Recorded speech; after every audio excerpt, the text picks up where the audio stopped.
Coba kita cari di taman kota. Ada suaranya sudah mulai tajam ya. Nah ini berarti dekat-dekat sini. Coba lebih dekat lagi. Jang, agak dekat Jang.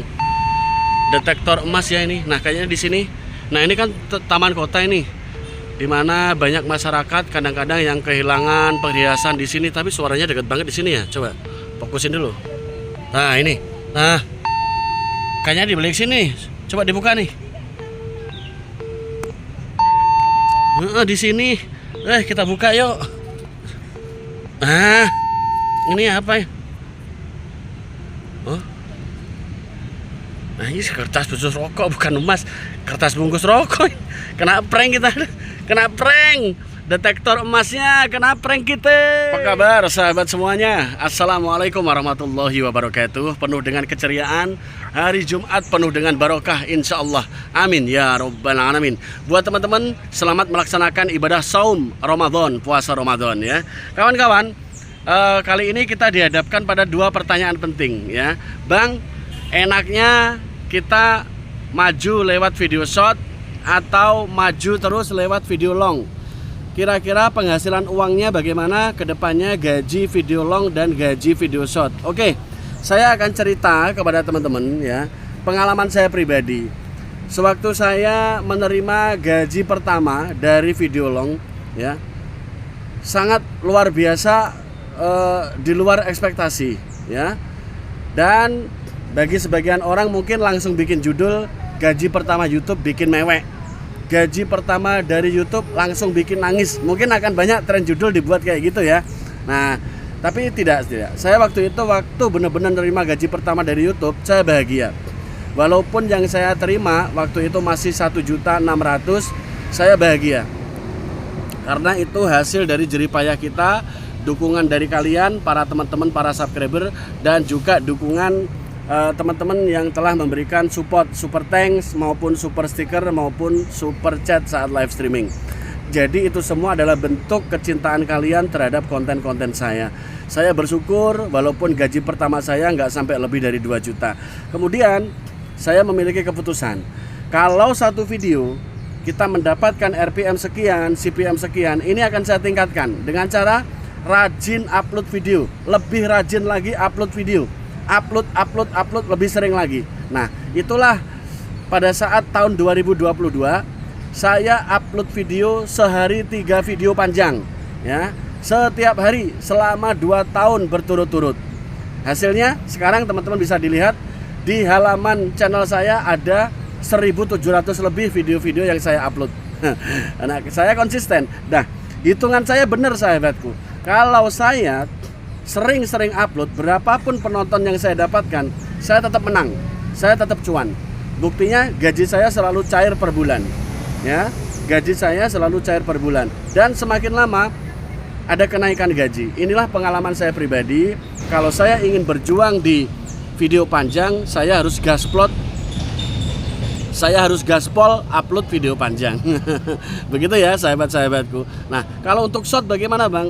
Saya tidak mendalami short begitu dalam, tapi saya pernah melihat beberapa penghasilan teman-teman di short ini ada juga yang puluhan juta ya per bulan, tapi target penonton mereka luar negeri pure, target penonton mereka pure orang luar negeri semuanya.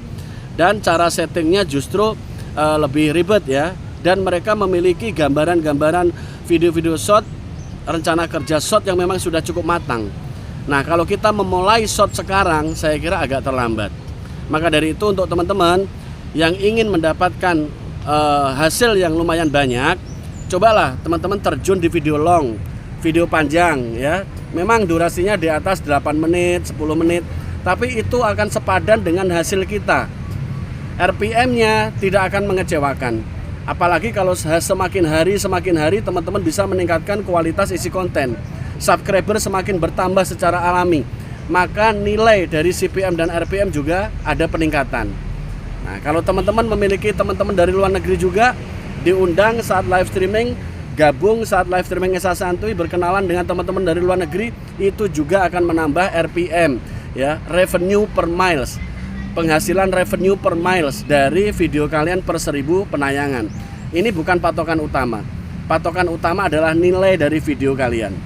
Saat kalian membuat konten yang cukup bagus dan banyak penonton menonton di awal-awal durasi dengan durasi yang bagus, maka ini akan ada perbaikan RPM secara keseluruhan dan CPM secara keseluruhan. Jadi teman-temanku, kalau misalkan saya ditanya, ini ada 2 pertanyaan. Bang, kalau cepat dapat duit banyak itu dari mana sih? Karena saya pemain video long, saya akan jawab cepat dapat duit banyak itu dari video long. Rajin upload video, ada waktu luang, rajinkan untuk live streaming. Nah, kalau teman-teman memang ahli di bidang short, ya, maka boleh-boleh juga menjawab bahwa yang paling cepat mendapat uang di saat sekarang ini ya main video short, dengan target penonton luar negeri tentunya, karena RPM kan beda, RPM-nya kan beda. Harga sebuah video ini di dalam negeri dan di luar negeri berbeda. Harga per satu video menurut perusahaan iklan juga berbeda-beda. Maka dari itu saya lebih menyarankan untuk teman-teman, monggo bebas memilih. Kalau saya lebih cenderung memilih video long, karena di dalam video long tantangannya memang cukup besar. Kita setidaknya membuat konten ini harus meluangkan waktu beberapa menit. Untuk editing juga memerlukan beberapa menit, bahkan lebih dari 1 jam untuk editing. Kemudian kita menyiapkan pembahasan topik pembicaraan dalam tema ini juga perlu dipersiapkan matang agar masyarakat luas seneng, ya, suka mengikuti tema-tema yang sedang kita bahas dalam konten tersebut. Dan kalau masyarakat sudah suka dengan pembahasannya, maka biasanya rata-rata durasi tonton juga ikut meningkat.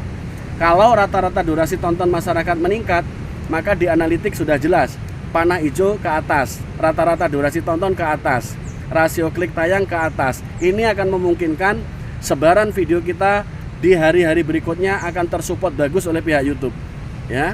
Sebaran rekomendasinya akan semakin bagus.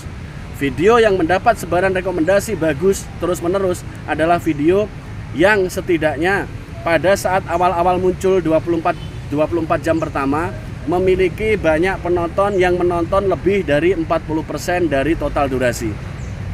Nah, untuk mewujudkan hal ini kan kita perlu meningkatkan pembukaan, opening, hook dalam video kita kan. Perlu memperbaiki opening, hal-hal yang membuat penasaran dan lain-lain, sehingga secara tidak langsung kita mengajak penonton untuk masuk ke atmosfer konten kita. Nah, kalau sudah masuk ke atmosfer konten kita, maka masyarakat akan pelan-pelan kita ajak menikmati suguhan dari konten kita. Belajar terus-menerus tak kenal berhenti, sahabatku. Memang beginilah dunia konten kreator. Kita dituntut oleh zaman untuk selalu berpacu dan belajar, untuk memajukan skill dan juga menambah wawasan, ya. Buat teman-teman yang pintar menggunakan AI, nggak ada masalah, silahkan buat konten-konten AI, karena konten AI juga memiliki masa depannya sendiri. Jadi intinya, teman-teman jangan patah semangat lah, ya. Punya kemampuan AI, kembangkan. Punya kemampuan musik AI, kembangkan. Itu nanti juga bisa bersaing dengan konten-konten luar negeri. Saya akan khususkan tema-tema saya pada pembahasan-pembahasan dengan cara penyampaian konvensional saja, ya. Dengan penyampaian alami, ya, duduk ngonten di sekitar alam, ya, sambil, ya, ngobrolin YouTube, ngobrolin metode YouTube. Siapa tahu teman-teman dengan cara pembelajaran demikian lebih masuk, ya, lebih mudah menyerap ilmu-ilmu tentang YouTube. Dan jangan lupakan satu hal, teman-teman bisa kok promosi di Google ADS untuk mempercepat perkembangan channel kalian, ya. Kalau untuk promosi di Google ADS ini tentu sahabatku butuh anggaran khusus, ya, butuh anggaran, tapi nggak ada ruginya, ya. Coba dulu, cicipi dulu promosi di Google ADS agar teman-teman bisa merasakan bagaimana cara dan bagaimana rasanya mendapat penonton yang meledak ribuan penonton untuk penyemangat kalian, ya. Yuk, tetap gaspol upload video apapun yang terjadi. Jumat penuh dengan barokah. Barokallah, barokallah. Salam untuk keluarga, sehat selalu sahabatku. Wassalamualaikum warahmatullahi wabarakatuh. Salam konsisten.